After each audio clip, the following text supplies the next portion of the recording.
এই যুবক ভাই, আমরা দেখছি মুরব্বী যারা ফজরের নামাজের পরে সকালবেলা ঘরের বারান্দায় বৈশা কোরআন তেলাওয়াত করতো, পড়তে পারতো না, ধাক্কায় ধাক্কায় পড়তো, বাইজা বাইজা পড়তো, ঠেকা ঠেকা পড়তো। কিন্তু এখনের যুগে এটা পাওয়া যায় না বাবা। আগের যুগে ঠেকা ঠেকা বাইজা বাইজা পড়তো। আল্লাহ নবী বলেন, যারা কোরআন ভালো করে পড়তে পারে না, ঠেকা ঠেকা পড়ে, বাইজা বাইজা পড়ে, ইয়াসিন ওয়াল কুরআনিল হাকীম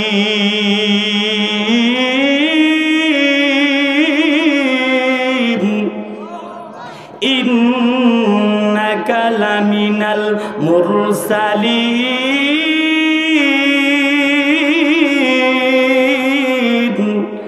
আলা সিরাতিন মুস্তাকিম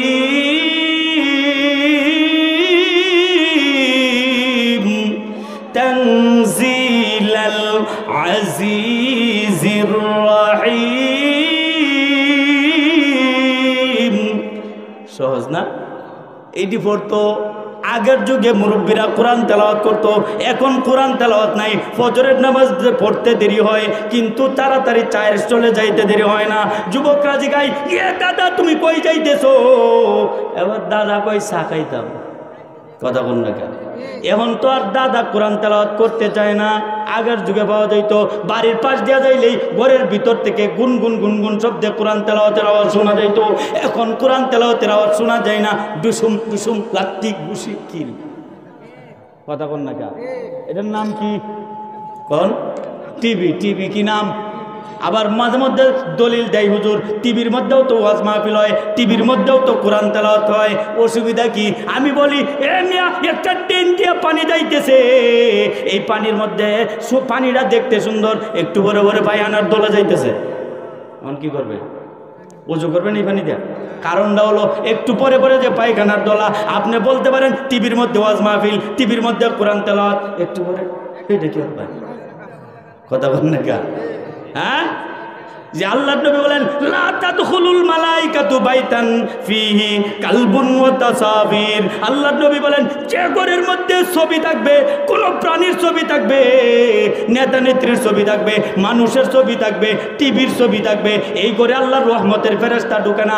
আর যে ঘরে রহমতের ফেরেশতা ঢুকে না, ওই ঘরে আল্লাহর রহমতের বান্দাও পয়দা হয় না, আল্লাহর ওলিও পয়দা হয় না। এই ঘরেই মদ কুরয়, এই ঘরেই গাঞ্জা কুরয়, এই ঘরেই ইয়াবা কুরয়, এই ঘরেই বাবা কুরয়, এই ঘরেই ট্যাবলেট কুরয়। কথা কন? কারণ আল্লাহর ওলি হইব কেমনে? কারো ঘরের ভিতরে তো আল্লাহর রহমতের ফেরেশতা ঢুকে না। টিভি রেখে দিয়েছেন, ঘরের ভিতরে নেতার ছবি রেখে দিয়েছে, তারেক জিয়ার ছবি, খালেদার ছবি, হাসিনার ছবি। কথা বল না? হারাম হারাম হারাম। ঘর থেকে এই ছবিগুলো বের করেন, আর না হয় আপনার ঘরে রহমতের ফেরেশতা ঢুকবে না। যে ঘরে রহমতের ফেরেশতা ঢুকবে না, এই ঘরে সন্তানও ভালো হওয়ার সম্ভাবনা থাকে না। কথা বল না কেন? কথা কোন জোরে বল। এমনি এখন কোরআন তেলাওয়াত তো নাই, ঘরের ভিতর থেকে গুনগুন গুনগুন শব্দে মহিলাদের কোরআন তেলাওয়াতের আওয়াজ শোনা যাইতো।